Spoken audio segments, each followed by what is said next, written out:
trabalho, do direito do trabalho, né? Ou seja, nas suas diversas disciplinas, diversas áreas, o tema do trabalho tem sido uma temática relevante, importante em várias frentes de estudos, né? Na América Latina e no Brasil. Portanto, estamos partindo de uma tradição. E é mais do que uma quantidade de projetos, de ações de pesquisa. É um acúmulo. É possível dizer, e se fala, né, que na América Latina se construiu um pensamento social. Um pensamento diverso, heterogêneo, entretanto original. Embora em franco diálogo com o pensamento europeu, norte-americano, etc. Né? Então estamos falando disso, ou seja, estamos partindo de uma tradição de estudos. Né?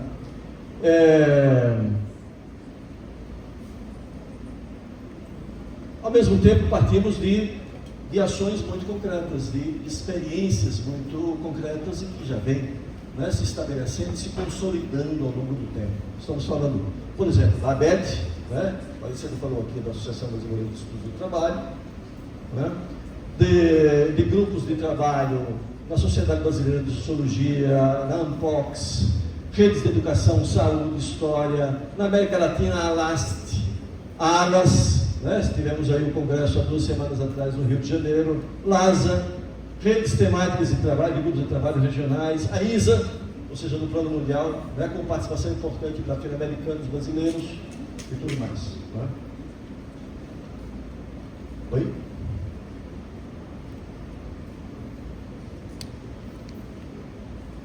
Muito bem. Por outro lado, né, e ao mesmo tempo, essa experiência, esse acúmulo, essas tradições, essas redes, né, se constituem não só, digamos, no âmbito restrito da academia, né, se constituem em diálogo com a sociedade, de alguma maneira, com várias instituições que estão, né, no caso do Brasil, o Ministério do Trabalho, o Ministério Público do Trabalho, o IBGE, né, instituições várias, agências internacionais, a OIT principalmente, CEPAL, etc. Né? Então tem uma interlocução. Agora, vale destacar que o projeto do INCT Trabalho, né, tem como, digamos, o seu berço, a sua base mais consistente de promoção, uma experiência que é esta que está aqui, né, a rede de estudos e monitoramento das reconfigurações do trabalho, que foi criada em 2019, a REMI. Né? A REMI, na verdade, foi criada com esse acrônimo, mas com uma outra denominação, a de Rede de Estudos e Monitoramento da Reforma Trabalhista. Vocês lembram muito bem que a Reforma Trabalhista de 2017 impactou de maneira muito importante, né, as bases da regulação do trabalho no país. Né? E vários de nós, pesquisadores de várias universidades brasileiras, né, que sempre atuaram naquelas redes de que falamos anteriormente, né, e sempre com uma perspectiva crítica, se colocou a tarefa de acompanhar o processo de implementação da reforma trabalhista, observando os seus impactos, suas implicações, as consequências que aquilo, né, que se anunciava como uma reforma estrutural, né, ia trazendo na medida em que ia sendo implementada. Com o tempo, nós mudamos a denominação, embora tenhamos mantido o acrônimo, né, ou seja, Rede de Estudos e Monitoramento das Reconfigurações do Trabalho, para achar que era preciso e que esse olhar fosse lançado numa amplitude maior do que, né, digamos, aquela da implementação da reforma trabalhista. Né? E a REMI acumulou. Né? É uma rede informal, né? Passou a realizar várias ações de pesquisa, de publicações, etc. E, sobretudo, criou espaços, né, de interlocução, troca e tudo mais, e foi acumulando uma reflexão que convergiu para aquilo que fundamentou a proposta da Iniciativa do Trabalho, ou seja, a de que é preciso considerar elementos de continuidades históricas, assim como de mudanças emergentes, no contexto que vivemos atualmente, né? É preciso conectar as desigualdades, direitos, tecnologias, ambiente e demografia, e como articular diagnóstico, renovação teórica e políticas públicas. E, sobretudo, é preciso encontrar maneiras de reposicionar o tema do trabalho na sociedade brasileira. E aqui está uma questão-chave que foi fundamental para a elaboração do projeto do Iniciativa de Trabalho. É a da constatação de que vivenciamos uma espécie de paradoxo. E o paradoxo consiste no seguinte: de um lado, nós temos, evidentemente, a reafirmação da centralidade do trabalho. O trabalho continua sendo importante na vida de todas as pessoas.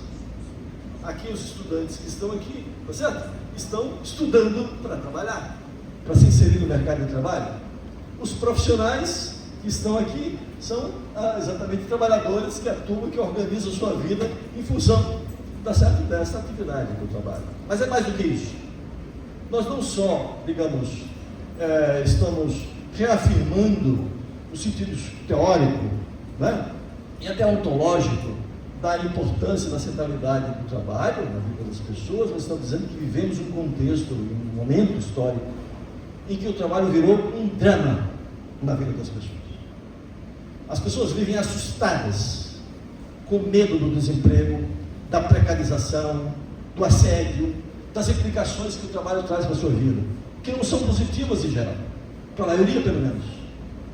Não é? Vivem assustadas com as possibilidades que isso está criando. Né? As gerações se sucedem ultimamente, né, com medo daquilo que pode acontecer. Agora estamos falando da inteligência artificial, sobre como ela é capaz e pode ser capaz de substituir muito, né, as ocupações, né, e criar bases de desemprego e de precarização ainda maiores. Esse é um lado do paradoxo. O outro lado do paradoxo é que, apesar disso, apesar dessa centralidade crescente do trabalho, o trabalho saiu de cena como tema público. É interessante isso, né? Ou seja, se você recupera a agenda do Congresso Nacional, recupera a agenda da Justiça Brasileira e recupera a agenda do Poder Executivo em todos os níveis, você vai encontrar pouca referência ao trabalho como um tema-chave de política pública, a não ser quando é negativo, a não ser quando o Congresso se reúne na madrugada para retirar direitos. Mas isso não é tematizar publicamente, não é? Ou seja, o trabalho continua sendo ausente, né? Está ausente do tema. Por exemplo, a gente discute desenvolvimento e não discute trabalho, discute meio ambiente e não discute trabalho, tá certo? Discute a questão da soberania e não discute trabalho, né? Ou seja, o trabalho está um tanto ausente. Evidentemente, isso tem a ver com correlação de forças políticas no mundo e na sociedade brasileira, né? Em desfavor do trabalho e em favor do capital, né?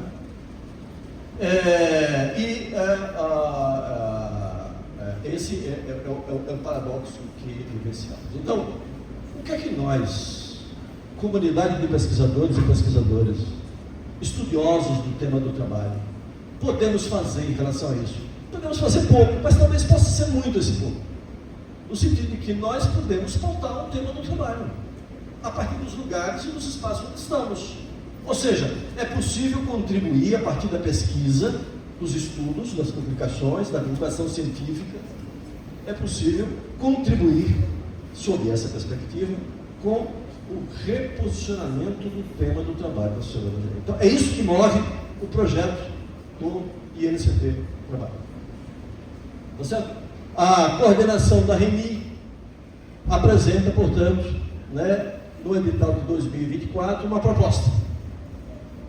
Portanto, digamos, o projeto do INCT Trabalho é uma continuidade desta rede que falei, ou seja, que já existia antes, desde 2018, 2019, que é a REMI.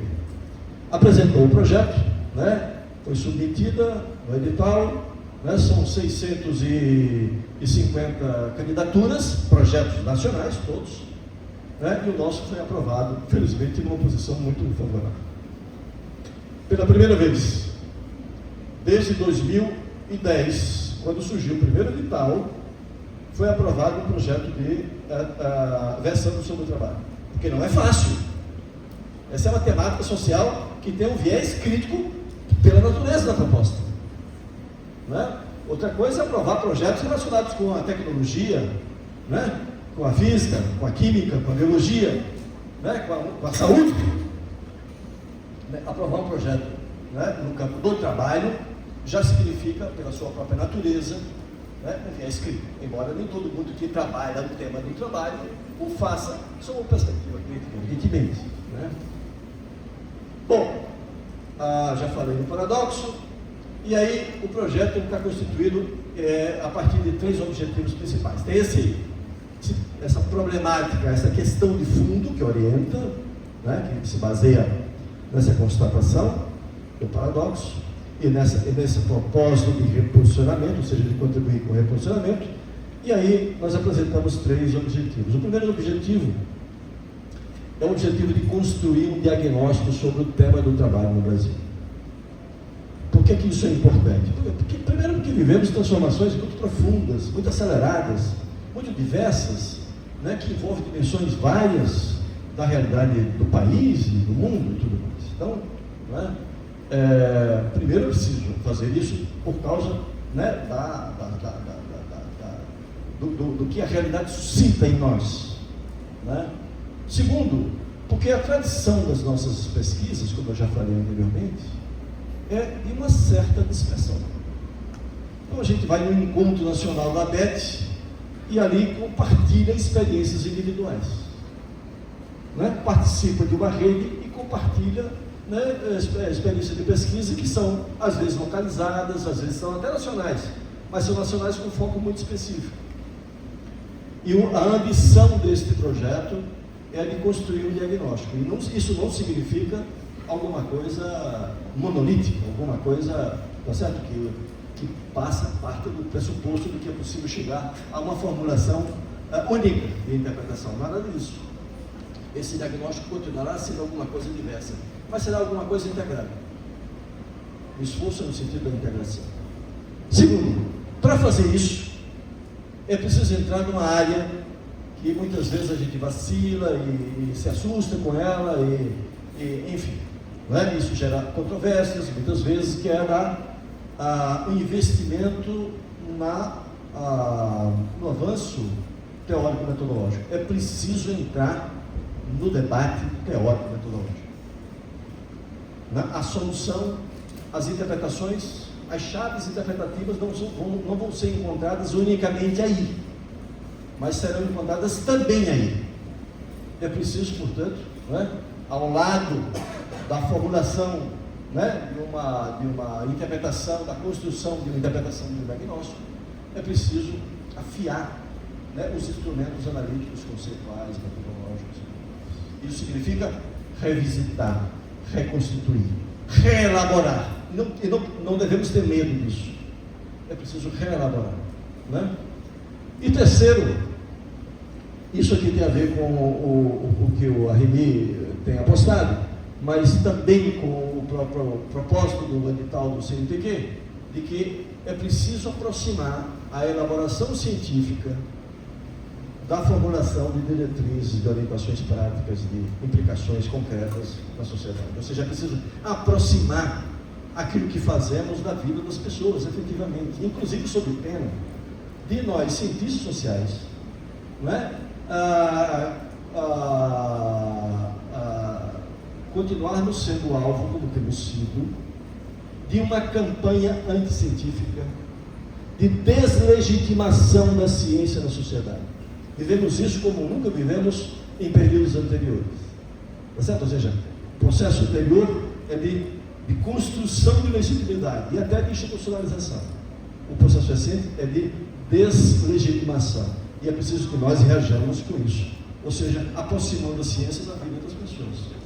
Então é preciso que a gente aponte, né, para diretrizes, subsídios, a ação dos atores estratégicos e assim por diante. Portanto, esses são os 3 objetivos que estruturam a proposta e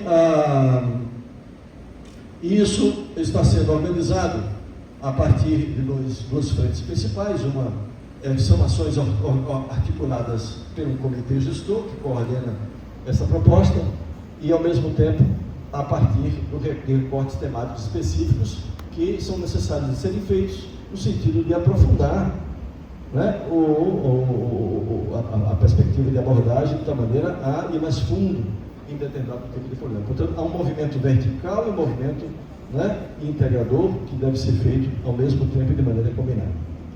Né? Bom, aqui tem várias estratégias que nós vamos lançar mãos, já estamos fazendo isso, né? Inclusive a construção de um survey nacional e trabalhando com dados nacionais oficiais, com entrevistas estruturadas, com técnicas de raspagem digital, etc. e tal, que são recursos, né, mais atuais de pesquisas, né, utilizando essa base. Então, bom, e aqui é um detalhe importante da proposta, é que para desenvolver um diagnóstico nacional que seja capaz, né, de compreender os principais elementos que integram essa realidade e definem as suas tendências mais importantes, é preciso que a gente faça recortes temáticos. E nós, num exercício longo, difícil, vocês imaginem, escolhemos 8 temas fundamentais. E evidentemente que a escolha desses 8 temas, primeiro, não significa que esses 8 temas esgotem as temáticas que envolvem o mundo do trabalho. Não esgotam. Segundo, não significa que cada um deles funciona como um departamento, né? Ao contrário, cada um deles está integrado aos demais, ou seja, tudo isso constitui uma realidade só. Isso aqui é um esforço, tá certo, analítico, né, de organização do pensamento e tudo mais, não é? E a realidade não é desintegrada, como muitas vezes aparece nas nossas análises, de maneira que é preciso ter esse cuidado. Mas, por outro lado, não é possível avançar no estudo, na formulação de uma agenda de pesquisa, não é? Que não tenha certos aprofundamentos temáticos, por eixo temático. Então escolhemos aí 8 temas. Esses 8 temas, eles combinam 2 ordens de problemas. Na verdade, todos eles envolvem uma dimensão problemática, expressam um grande problema da realidade brasileira, todos analisados sob a ótica do trabalho. É disso que nós estamos falando. Entretanto, há 2 ordens de temáticas. Há aquelas que normalmente são mais relacionadas com problemas históricos, que são remitentes, recorrentes, tá certo? Que persistem e que é preciso sempre estar de olho neles, e é preciso renovar o olhar sobre eles. Então é preciso pautá-los de um lado e do outro, aqueles problemas que são emergentes, que não estavam antes e agora estão, que surgem com certa capacidade disruptiva, com certa capacidade de alteração, de deslocamento, de situações que precisam ser analisados numa nova configuração, tá? Então, quais são? Primeiro, o problema do desenvolvimento, dos modelos, dos padrões de desenvolvimento, que a gente observa de maneira muito simplificada, e não é que, analisando realidades como a brasileira e latino-americana, é possível dizer que, apesar das diversas variações que houve aí, nós passamos, por exemplo, de uma perspectiva liberal para uma perspectiva desenvolvimentista, para uma perspectiva neoliberal, ou seja, nós variamos em cada uma dessas, inclusive, né, em modalidades diferentes de desenvolvimento, padrões diferentes, estratégias diferentes de desenvolvimento, configurações sócio-produtivas, tecnológicas, etc., diversas. Apesar disso, é possível dizer que em todas elas, né, se configurou uma incapacidade estrutural de incorporação digna das pessoas na sociedade brasileira como trabalhadores dignos. Nenhuma delas conseguiu. Nós temos um problema estrutural, é o problema do padrão de desenvolvimento, do modelo de desenvolvimento, das políticas de desenvolvimento, vistas sob a ótica do trabalho. Então esse é um tema, um problema estrutural fundamental. Segundo, o problema das desigualdades sociais. Nós somos, e dissemos isso muitas vezes, nós somos um dos países mais desiguais do mundo, não é? as desigualdades são contrastantes, são flagrantes, são contundentes, né? São marcantes da trajetória das pessoas, implicam, né, de maneira profunda a vida das pessoas. E elas são diversas. As desigualdades não são só desigualdades econômicas ou de renda, são desigualdades de várias ordens, tem recorte de gênero, de raça, etnia, região, né? E se manifestam de maneira diversas e se renovam a cada vez. Agora estamos às voltas, por exemplo, com uma desigualdade que não existia antes, porque não existia a problemática, por exemplo, da inserção digital, não é? Agora, colocado o problema, né, da inserção digital, se coloca um problema, que é a manifestação das desigualdades nesse campo, uma espécie de novo analfabetismo, tá certo? Da linguagem digital, por exemplo, né? Do acesso aos recursos, os instrumentos que isso propicia, por exemplo, né? Terceiro, a questão da transição demográfica é uma temática que cabe muito mais aos demógrafos, de certo modo os economistas, raramente as outras áreas. Mas é um problema que está batendo na nossa porta. Nós, um país que, eu sou dessa época, tá? Um país que nos anos 70 dizia que era um país jovem, né? E dizia com muita convicção que somos um país jovem, porque de fato a grande maioria da população era jovem e constituída de juventudes. Hoje já não é mais, ou está deixando de ser de maneira acelerada, ou seja, vivemos um processo de envelhecimento. Ora, isso tem implicações profundas sobre o tipo de ocupação, de qualificação, as estratégias de inserção, as estratégias de saída do mercado de trabalho, o problema da aposentadoria. Você tem implicações profundas sobre tudo isso. A saúde e o trabalho, a educação e o trabalho, não é? Ou seja, está marcado, não é, por isso que, por esse fenômeno que está acontecendo de maneira acelerada, inclusive. Vivemos o que o demógrafo chama de, né, o fim do bônus demográfico. Daqui a pouco vem o ônus demográfico. Tem mais problemas, como se não bastasse o que já temos, né? Quarto, né, isso que a gente poderia chamar assim de maneira muito simplificada de processo de flexibilização dos direitos do trabalho, dos trabalhadores, direitos sociais em geral, né, e que é uma tendência que se impõe no mundo, né, que tem como marco os anos 70, porque contrasta, principalmente nos países europeus, né, os países mais desenvolvidos, etc., né, com um contraste que passa a existir aí, a partir desse período, mas que impacta também nos países periféricos, como o nosso, que nunca tivemos um estado de bem-estar social, nunca tivemos um regime de proteção social suficientemente amplo, né, inclusivo, etc., como tivemos nos países europeus. Entretanto, constituímos um simulacro disso, avançamos em alguma medida nessa direção, né, e passamos a vivenciar um processo de desgaste daquilo que em algum momento foi um avanço, e o marco disso para nós é a Constituição de 88. Nunca fomos tão longe em termos da Constituição de um Estado de direito democrático, de direitos sociais, etc., como fomos com aquilo que está expresso na Constituição de 88. Mas a partir daí passou a ser alvo.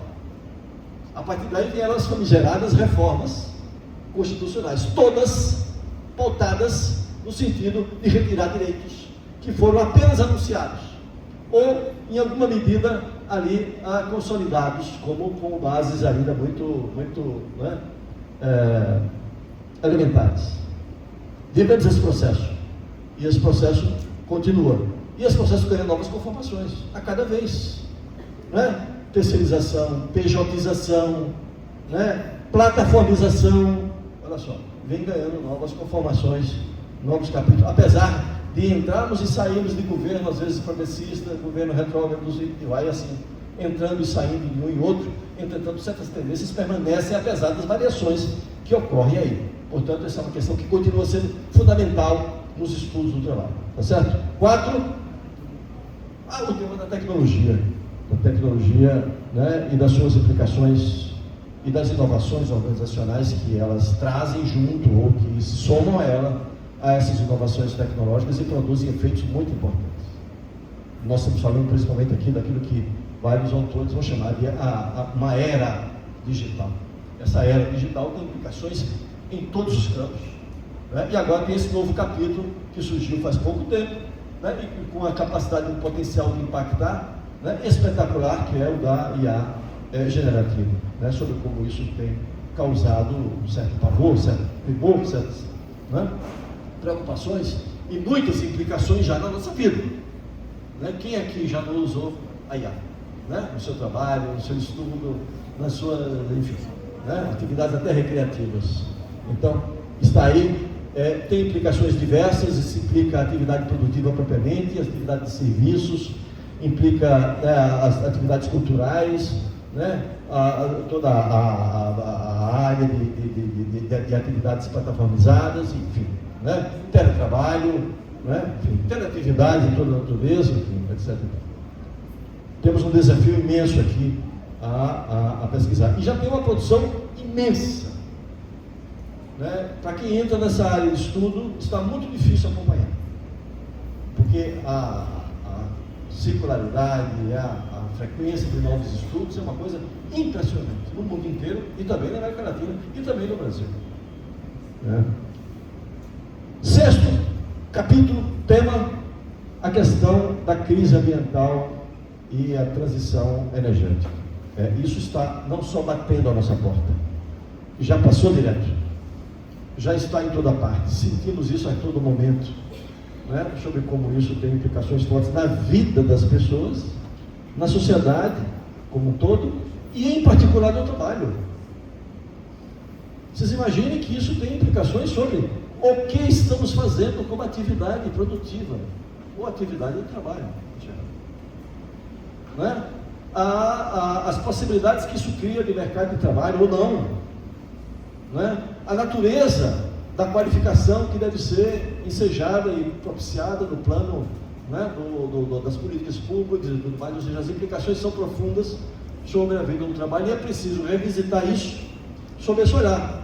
Se a gente observar nos nossos congressos de ciências sociais, sociologia, de antropologia, de serviço social, etc. e tal, essa temática volta e meia aparece, entretanto não está ainda muito consolidada, especialmente não está consolidada na sua abordagem pelo prisma do trabalho, embora já haja bastante estudos, né, relacionados com isso, mas ainda são todos muito exploratórios, iniciais e tudo mais. Então essa é uma frente muitíssimo importante.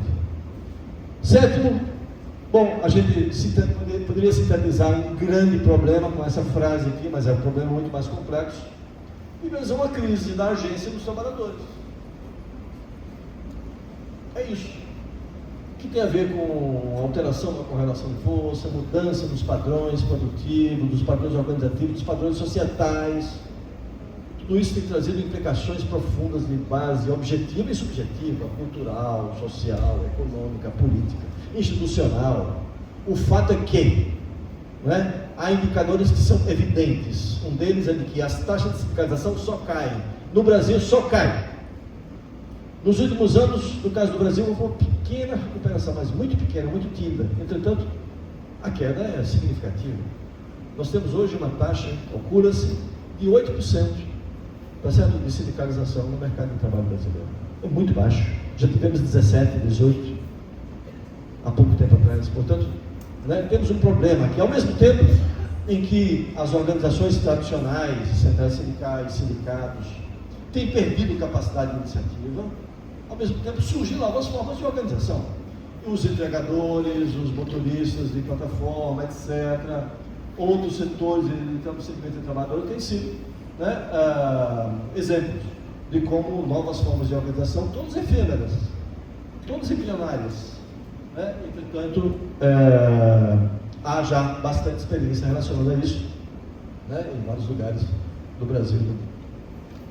E por último, as chamadas políticas públicas de trabalho, emprego e renda, classicamente chamadas de políticas de emprego, né, depois convertidas em políticas de trabalho, emprego e renda, né, e que visam, sobretudo, criar situações especialmente voltadas à inclusão, à geração de renda, à inclusão pelo trabalho, né, a geração de renda pelo trabalho, tá certo? A melhora na qualificação, na intermediação de mão de obra, né, na proteção, inclusive, com o seguro-desemprego. Tudo isso são políticas que são criadas especificamente para isso. Elas não são propriamente políticas de desenvolvimento, embora se possa dizer que elas têm pouca chance sem que a atuação nas políticas de desenvolvimento seja de maneira mais estruturada, voltada para a geração de trabalho digno, etc. Né? Decente e tudo mais, como diz a UIT. Muito bem, esses são os 8 eixos temáticos que constituem e estruturam a proposta. Veja que eles se comunicam. E um diagnóstico integrado sobre o trabalho no Brasil não pode deixar de passar por isso. Ao mesmo tempo que tem outras questões que são transversais, que poderiam até virar um eixo, mas, enfim, as pernas são curtas. Então, a saúde do trabalhador, por exemplo, é um tema fundamental, pode ser considerado como transversal. A questão de gênero, etnia, raça, etc., está em desigualdade, mas que está em todo canto, né? Que é a temática essencial, fundamental, né? Para compreender a realidade do mundo do trabalho e a sua diversidade, né? e as desigualdades que isso enseja e tudo mais. Tá? Bom, é apenas um desenho para mostrar que esses eixos estão integrados, e se articulam, se combinam, e é assim que deve ser visto. Isso suscita em nós, né, condutores do projeto, esse desafio de ao mesmo tempo integrar e aprofundar, né, em temáticas. Isso aqui é como está constituído o Instituto Nacional de Ciência e Tecnologia, Trabalho, Inclusão e Equidade, né? Tem um comitê gestor de 7 pessoas, tem um comitê assessor com membros nacionais e internacionais, tem os outros 8 eixos que envolvem os pesquisadores e pesquisadoras, bolsistas, né? Hoje são mais de 130 pessoas envolvidas no Brasil, né? E fora do Brasil. São cerca de 80 pesquisadores e pesquisadoras brasileiros, mais ou menos 40, 50 pesquisadores e pesquisadoras estrangeiros que compõem essa proposta. Né? Que estão aqui esses dados que eu já falei.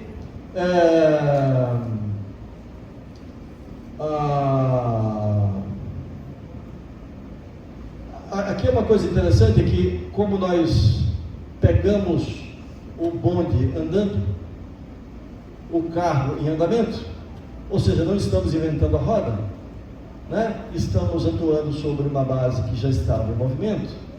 É preciso considerar na construção dessa proposta aquilo que já vinha e aquilo que vai ser inaugurado e desenvolvido a partir das novas bases de organização do projeto. Portanto, a gente procura integrar aqui as pesquisas que já estão em andamento pelos pesquisadores e pesquisadoras integrantes da proposta, junto com aquelas propostas que vão sendo desenvolvidas, né, e que envolvem iniciativas como essas que estão aqui, né? Diagnóstico anual, raspagem digital, survey nacional, entrevistas, síntese diagnóstica, debate teórico-metodológico, diretrizes políticas e seminários integrativos nacionais e internacionais, né?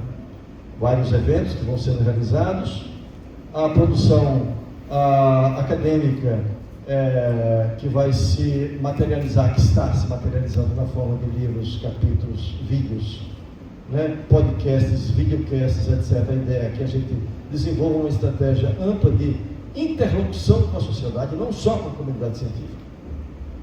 Né? Esse é um desafio muito importante, nosso e do CNPq. Aqui estão alguns meios através dos quais, né, a proposta se comunica com a sociedade. Nós temos um site, visitem o nosso site, né, estabeleça a interlocução conosco, por favor. Nós temos um canal do YouTube, né, que está divulgando novos vídeos a cada momento. Nós temos um endereço de Facebook e temos um endereço de Instagram, de maneira que a partir desses meios, né, a gente vai se comunicando. O site, digamos, é a base mais estruturante, digamos aqui, dessa proposta de comunicação e interlocução com a sociedade, certo? Alguns desafios para finalizar. Aí temos um grande desafio, que é evitar que os eixos temáticos segmentem a análise, sejam a base de aprofundamento e ao mesmo tempo se prestem à integração. Isso é um desafio, é uma construção, né?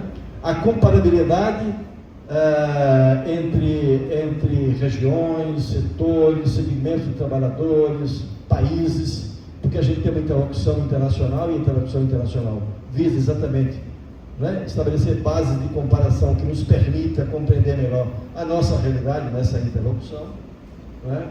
Produzir síntese sem reduzir as diferenças, porque a síntese sempre é uma redução, né? E é preciso ter cuidado com isso, né? O cuidado com a gestão dos dados. Um projeto dessa magnitude, com tanta gente envolvida, é preciso que tenha muitas precauções e cuidados, né, de maneira a que tudo funcione com muita transparência e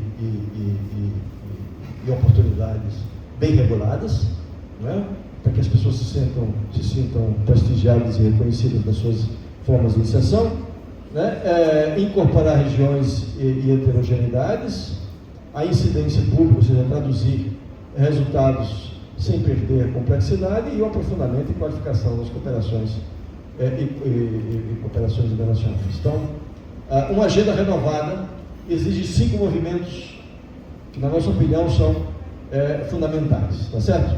Escutar, portanto, estabelecer bases de captação das percepções, né, e das proposições, né, oriundas da sociedade, da comunidade científica, conectar, integrar, articular, combinar, costurar relações, né, produzir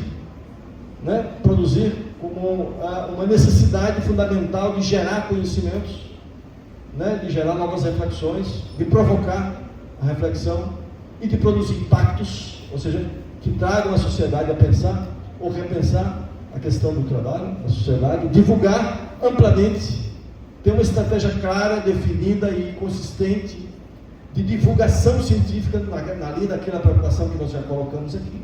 Estamos disputando, né, na sociedade, né, os valores relacionados com o conhecimento científico e o conhecimento científico de natureza crítica.